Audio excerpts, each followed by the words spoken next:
당신이 몰랐던 이야기. 오늘은 2차 세계대전 당시 끔찍하고 잔혹한 인체 실험이 이루어졌던 일본 제국의 비밀부대 731 부대에 대한 이야기입니다. 오늘 영상은 731 부대에 대해 다루어달라고 요청하시는 분들이 꽤 있어서 진행하게 되었습니다. 사실 731 부대는 여러 미디어나 대중 매체에서 여러 번 다루어졌기 때문에 해야 하나 말아야 하나 했지만 왜 731 부대가 만들어졌는지, 구체적으로 어떠한 실험을 했고 목적이 무엇이었는지 깊게 다룬 영상은 거의 없더라고요. 오늘 영상에서는 731 부대가 무엇이고 오늘날까지도 엄청난 악명을 떨치고 있는 이유가 무엇인지 731 부대에 대해 깊게 다루어 보도록 하죠. 일본은 1868년 메이지 유신이라 불리는 개혁과 개방 이후 적극적으로 서양의 문물과 제도를 받아들이기 시작했습니다. 덕분에 아시아 국가들 중에서 가장 먼저 근대화에 성공했고 제국주의에 합류하게 되었죠. 특히 일본은 아시아의 패권을 차지하기 위해 적극적인 팽창 정책을 펼쳤습니다. 실제로 성과도 거두었죠. 일본 제국은 청나라, 러시아 제국과의 전쟁에서 모두 승리했고 한반도와 타이완, 남사할림, 만주의 조차지 등의 식민지를 확보했습니다. 일본은 한반도를 넘어 만주로 나아가서 대륙으로 진출하겠다는 야욕을 품고 있었죠. 사실 이건 몇백 년 전에 임진왜란부터 일본의 근대 개화 사상가 후쿠자와 유키치에 이르기까지 일본 고위층의 염원과도 같은 생각이었습니다. 때마침 세계 1차 대전 이후 전 세계에 불어닥친 대공황으로 일본은 군국주의의 길을 걷게 되었고 군부와 강경파들은 문제를 전쟁과 침략을 통해 돌파하고자 하죠.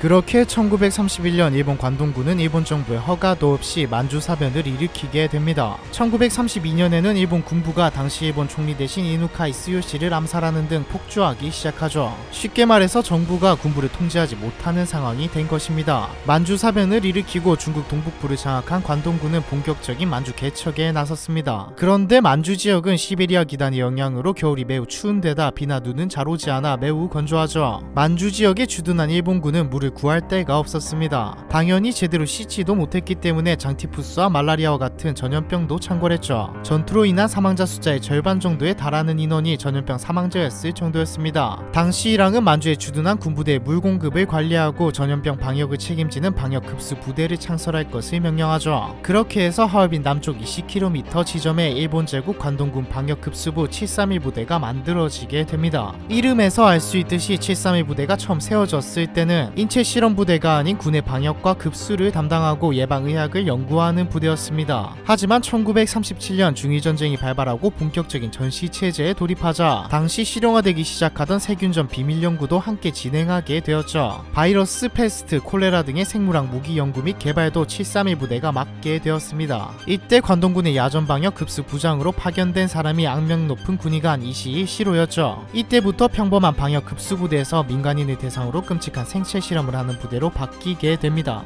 이시이 시로는 교토 제국대학 의학부를 수석으로 졸업하고 1921년부터 육군병원과 육군군의학교에서 군의관으로 근무했던 인물입니다. 머리는 매우 명석했지만 당시 이시이 시로를 기억하는 사람들은 성격이 매우 이기적이었고 권력욕, 재물욕, 명예욕이 엄청났다고 하죠. 사실상 731 부대와 인체 실험의 주역이었습니다. 욕심도 그냥 심했다 정도가 아니라 부대 예산을 빼돌려서 자신의 저택을 짓는 데 사용하는가 하면 군납업체에 리베이트를 받다가 걸리는 등 한마디로 비리 군인이었는데 일본 육군에서는 처벌을 하지 않았습니다. 아니 아무리 능력이 좋아도 그렇지 이걸 왜 용서해 줬을까요? 이유는 화학무기였죠. 이시이 시로는 해외 유학 동안 유럽에서 화학무기, 세균무기를 접하고 연구를 했습니다. 이것 덕분에 구구 민족주의 세력의 군부 정치인이었던 아라키 사다오에게 후원을 받을 수 있었죠. 백에다 능력도 좋았다는 말입니다. 게다가 이시이 시로는 야전에서도 간단하게 운용할 수 있는 소형의 정수기를 일본의 기술로 만들어냈죠. 이 업적으로 관동군 방역급수부의 수장 자리까지 올라갔고요. 앞에서 말했듯이 이시이 시로가 수장이 된 이후에는 관동군 방역급수부는 비밀 익명인 만주제 731 부대가 되었습니다. 물론 공식적으로나 대내외적으로는 여전히 방역급수대였고요. 1942년에는 이시이 시로가 난경의 제1군 군의부로 잠시 파견되었는데 이곳에서도 731 부대와 동일한 생체 실험이 시행되었습니다. 여기다 이시이가 주관하는 육군 군의학교 방역연구실까지 합쳐 이시이 기관이라 불렸죠. 일하는 인원만 1만 명에 달했고 체계적이고 구체적인 인체 실험이 이루어졌습니다. 생물병기 개발의 제1목표는 중국이었죠. 중일 전쟁에서 사용하려는 목적이었습니다. 주로 전쟁포로와 식민지에서 독립운동을 한 인사들, 공산주의자와 범죄자, 그리고 일본 제국주의에 반대하던 반체제 운동가들까지 싸그리 잡아와서 실험의 대상으로 삼았죠. 피해자의 절대 다수는 부대가 위치하고 있었던 지역의 중국인들이었습니다. 심지어 부대 인근의 평범한 일반 지역민까지도 세균폭탄 실험의 희생양이 되기도 했죠. 이때 실험 대상자들은 마루타라고 불렸는데 마루타 환타는 일본어로 환태, 즉 껍질만 벗긴 통나무라는 뜻으로 당시 생체 실험 장소를 목재 창고로 위장하였기 때문에 실험장에 끌려온 민간인들은 공장의 재료로 살아있는 인간이 아닌 고통을 느끼지 못하는 통나무로 간주한 것입니다. 끔찍하죠. 마루타라는 이름에 맞게 생체 실험은 인간으로서 할 수 있는 짓들인가 의문이 들만한 끔찍한 것들이었습니다. 생물학 병기를 만들기 위해 살아있는 인간을 대상으로 탄저균, 천연두균, 패스트균 등 치명률이 높은 바이러스균을 주사하는 정도는 귀엽게 느껴질 정도이죠. 자세히 이야기하면 영상이 제재를 당하기 때문에 이건 댓글에 자세하게 적어두도록 하겠습니다. 실험을 하는 이들의 인간성이 이미 말살된 상태였다는 것은 실험이 끝나고도 살아있는 수용자들을 원판에 묶은 뒤에 단검을 던지는 게임을 즐겼다는 것을 보면 알 수 있죠. 실험은 나이나 성별을 가리지 않았고 얼굴이 반반한 여자 실험자들은 실험 전에 군의관들이 집단적으로 성적인 폭행을 하기도 했습니다. 실험에서 가까스로 살아남았다고 해도 비밀 은폐를 위해 모두 소각 처리되었죠. 어떠한 경우에도 수용자는 살아서 나갈 수 없었습니다. 긴급히 부대를 이동해야 할 경우에는 모두 죽였고요. 그렇다면 실험을 하는 사람들은 어떻게 구했을까요? 일본 전역에 사이코패스만 골라서 데려온 것일까요? 실험을 집행하는 집행자들은 수용자들을 인간이 아닌 짐승이나 무생물로 인식하도록 교육을 했습니다. 이 과정도 비인간적이었죠. 처음 부대에 전입하면 부대 수용자들 중에서 가장 건강이 좋지 않거나 질이 떨어지는 수용자들을 자기 손으로 때려 죽여야 했습니다. 자신의 손으로 때려 죽이지 못한다면 해당 전입자는 실험에 투입되지 않았죠. 수용자를 도와주게 된다면 군법으로 바로 사형이나 그에 준하는 형벌을 직결 처분으로 받도록 했습니다. 실험을 집행하는 인원들은 말 그대로 잔인하게 사람을 죽여도 아무렇지도 않을 정도로 세뇌된 사람들이었죠. 수용자들에 대한 기록은 철저히 군사 비밀로 취급되어 은폐했기 때문에 현재까지도 정확한 희생자 규모를 알 수는 없습니다. 그럼에도 현재까지 정확히 신원이 공개된 피해자만 3,000명 이상이고 한국인 피해자도 254명에 달하죠. 알려진 것만 이 정도이니 현실은 더 끔찍할 겁니다. 게다가 생체 실험은 731 부대에서만 이루어진 게 아니죠. 한국인 독립운동가들 중 죽음이 명확하지 않은 경우도 일제 생체 실험 피해자로 희생되었을 가능성이 높습니다. 실제로 동북 항일연군 소속의 이기수, 김성배나 독립운동을 했던 한성진, 고창률 등의 독립운동가들이 731 부대에서 생체 실험으로 희생되었다는 사실도 있죠.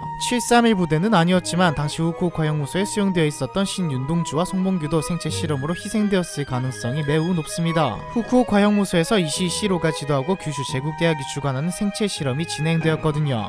당시 윤영춘이 윤동주의 시신을 거들어 후쿠오카 형무소를 방문했을 때 송몽규를 면회했는데 윤동주와 본인이 알 수 없는 주사를 계속 맞고 있다는 이야기를 들었고 2월만 못 가서 송몽규 또한 목숨을 잃었죠. 731 부대와 생체 실험은 2차 세계대전의 종말이 가까워지면서 함께 사라지기 시작했습니다. 일본은 생체 실험이 진행되었다는 사실을 철저히 은폐하기 위한 작전에 돌입하였죠. 당시 만주로 진격하는 소련군에게 발각되기 전에 만주 작전을 개시해 시간을 벌고 남은 실험 대상자들과 시설을 철저하게 제거 및 파괴한 뒤 실험 결과와 보고서만을 가지고 일본으로 도주하는 데 성공했습니다. 731 부대 내에서만 400여 명 이상의 수용자들을 모두 소각 처리했다고 전해지죠. 하지만 영원한 비밀은 없습니다. 진격한 소련군의 첩보로 인체 실험 사실을 파악했고 1947년 소련이 이 사실을 미국에 통보하면서 미군도 일본군이 광범위한 생체 실험을 진행했다는 사실을 알게 되었죠. 이후 소련군이 4년간 자료 수집과 준비를 거쳐 1949년 12월 25일부터 30일에 거쳐 관동군 지도부와 세균전 관계자들에 대한 재판이 진행됩니다. 당연히 전범에 극악무도한 짓을 저질렀는데 사형 판결을 받았겠죠. 그런데 웬걸 포로로 잡힌 일부 인원을 제외한 731 부대 관련 전범들에 대한 재판이나 처벌은 전혀 이루어지지 않았습니다. 심지어 처벌을 받은 이들도 1956년 소련과 일본의 공동선언으로 소련 측에서 모두 특별사면 조치하죠. 일본으로 도망친 731 부대 고위 관계자들은 일본 의학계에서 엘리트 과학자, 의학자로 활동했습니다. 심지어 여기서 연구한 내용으로 박사학위도 여러 개 나왔죠. 731 부대 출신자들이 여러 대학의 교수가 되거나 심지어 교토대학 의학부 의대 학장을 지낸 요시무라 히사토라는 인물도 731 부대에서 동상실험을 했던 부대원 출신이었습니다. 일본 녹십자 제약회사의 창립자 또한 이시시로의 최측근이었던 나이토 료이치이죠. 이들이 제대로 처벌을 받지 않았던 이유는 대다수의 희생자들의 국적이 중국이나 소련이었던 탓입니다. 미국은 미국인이 생체 실험을 당한 경우에만 관련자를 조사해 처벌했죠. 731 부대를 비롯한 자국민 피해자가 없는 곳의 경우 이들을 의학실험 연구 인원으로 고용하기 요구하기도 했습니다. 미국 입장에서 생체 실험 자료들은 충분히 가치가 있었거든요. 특히 냉전이 시작된 이후 절대로 소련에게 넘어가서는 안 되는 자료였기 때문에 윤리적인 문제를 뒤로하고 이들을 지원하고 후원했던 것이죠. 오히려 이들의 만행을 적극적으로 알리고 홍보했던 것은 소련이나 중국이었고, 일본 내부에서도 가장 적극적으로 진상 조사에 나서고 피해 사실을 알렸던 것은 일본 공산당이었습니다. 일본 정부는 최근까지도 참혹한 사실에 대해 공식적으로 인정하지 않았죠. 하지만 2002년 도쿄의 지방법원에서 731 부대의 존재와 범죄 사실을 공식적으로 인정한 이후 일본 정부에서도 부정을 하지 못하고 있습니다. 2011년에는 실험 내용과 과정 그리고 피해자 수까지 세세하게 기록된 731 부대 관련 극비 문서가 세상에 공개되면서 국제사회에서 부정할 수 없는 진실이 되었죠. 뉴욕에 거주하는 아오키 후키코라는 사람이 이시시로가 731 부대에서 기록한 일기까지 공개했고요. 현재는 731 부대에 관한 많은 연구와 조사가 이루어지고 있습니다. 일부 우익 세력들이나 역사 수정주의자들은 특별한 증거가 없고 세상에 알려진 증거들은 모두 중국과 소련 그리고 일본 공산당 등 자익 세력에 의해 의도적으로 왜곡되었다 주장하며 인체 실험의 존재 자체를 부정하고 있죠. 현재 최대 피해국인 중국에서는 적극적으로 731 부대에 대한 만행을 알리기 위해 노력하고 있습니다. 731 부대가 주둔했던 하얼빈시에는 731 부대 죄증 진열관이라는 전시관을 건립해 관련 기록과 증거들을 수집해 전시하고 있고 731 부대 관련 시설 또한 공개하고 있죠. 2009년부터는 중국 정부 차원에서 유네스코의 세계문화유산으로 등록을 시도하고 있습니다. 중국도 일본이라면 왜 치를 떠는지 알 수 있는 부분이죠. 하지만 세계문화유산으로 등록이 되면 미국이 731 부대 전범들을 무죄방면 거래에 사용된 것 또한 문제가 될 수 있기 때문에 문화유산은 힘들어 보입니다. 일본은 2012년 아베 내각이 수립된 이후 급격하게 우경화되었죠. 아베는 731 훈련기에서 웃으며 기념사진을 찍은 것을 언론에 공개해 논란을 일으키기도 했습니다. 하지만 일본 내에서도 양심적인 인사들의 반성의 목소리는 존재하죠. 2018년에는 이케 우사토루 나고야대 명예교수를 중심으로 일본 교수들이 연합해 교토대가 수여한 731 부대 관계자들의 박사학위를 취소하라고 공식적으로 요구하기도 했습니다. 세계 정세가 다이나믹하게 뒤집히지 않는 이상 731 부대 이야기는 전쟁 중에는 이런 끔찍한 일도 있었다 정도로 끝나지 않을까 싶네요. 731 부대에 대한 이야기 이번 편은 여기까지입니다.